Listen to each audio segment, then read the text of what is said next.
Tales of Veldrith, written and produced by Matty Taylor. Episode 7, The Sentinel, Chapter 4, The Forgotten City. The ancient temple loomed ahead, its crumbling facade bathed in the cold light of the rising moon. Vestinus approached with caution, his senses attuned to the faint vibrations of dark magic emanating from within. The air was thick with the scent of damp earth and decay, mingling with the distant murmur of chanting voices. He paused at the entrance, a grand archway now overgrown with ivy and moss. The stone beneath his fingers was cold and rough, etched with faded runes that spoke of a time when this place was revered. Now, it served a darker purpose. Drawing his cloak tighter around his crimson form, Vestinus stepped inside.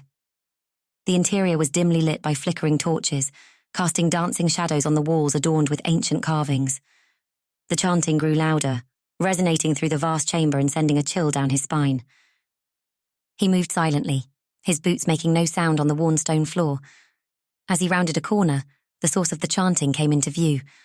A group of robed figures stood in a circle around an altar, their faces hidden beneath the hoods. On the altar lay a young woman bound and gagged, her eyes wide with terror. Vestinus's heart tightened at the sight. He recognized the symbols painted on the floor around the altar, ancient runes associated with death and summoning. The Heralds of Arawn were preparing for another ritual. He scanned the room, noting the positions of the cultists and the exits. There were too many to confront directly without endangering the girl.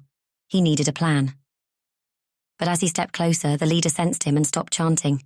He turned toward Vestinus, his masked face tilting slightly. "Ah," the man said, his voice smooth and mocking. "The Fallen. I was wondering when you'd come." Vestinus said nothing, his grip tightening on his sword. The leader laughed softly. "You think you can stop us? You, whose very existence is proof of the power we seek to reclaim." "The only thing your rituals will bring is death," Vestinus said, his voice cold. "and I intend to stop you before that happens." The leader raised a hand and the cultists turned. The air crackled with energy as the leader began to chant again, his voice weaving power into the very fabric of the room. As he considered his options, a movement caught his eye. From the shadows emerged a figure clad in dark leather armor, moving with the grace of a predator. A hood concealed their features, but the glint of steel in their hand was unmistakable. Vestinus tensed, ready to act, but the figure moved past him without a glance, their focus on the cultists. In a swift, fluid motion, they leaped into the circle, blade flashing. The chanting ceased abruptly as the first cultist fell, blood spraying across the altar. Chaos erupted. The cultists scrambled, some drawing weapons, others attempting to complete the ritual. Vestinus seized the opportunity, drawing his own blade and charging forward. He engaged the nearest cultist, their swords clashing with a metallic ring. Vestinus parried a strike aimed at his head and countered with a swift slash across the cultist's chest. The man crumpled to the ground, clutching the wound.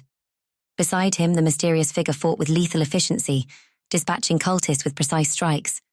Together, they cut through the ranks, their movements a deadly dance of steel and shadow. As the last cultist fell, Vestinus turned to the altar. The girl lay motionless, her breathing shallow. He sheathed his sword and approached, untying her bonds with gentle hands. "You're safe now," he murmured, helping her to sit up. She looked at him with wide, fearful eyes, but nodded, tears streaming down her cheeks. The figure in leather approached, pulling back their hood to reveal a woman with sharp features and piercing blue eyes. A scar ran down the left side of her face, disappearing beneath her collar. "You're Vestinus," she said, her voice low and steady. It was not a question. He nodded, studying her. "And you are?" "Ira Thorsdottir," she replied. "I've been tracking these cultists for weeks. Seems our paths have crossed." Vestinus inclined his head. "Your assistance is appreciated, but this is far from over." Ira glanced at the girl, then back at Vestinus.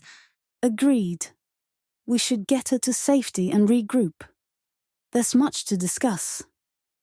Vestinus helped the girl to her feet, supporting her as they made their way out of the temple.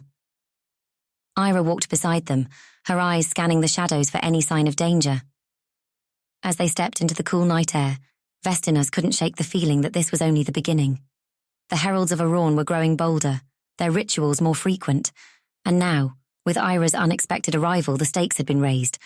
He glanced at her, noting the determination in her gaze, an uneasy alliance perhaps, but a necessary one.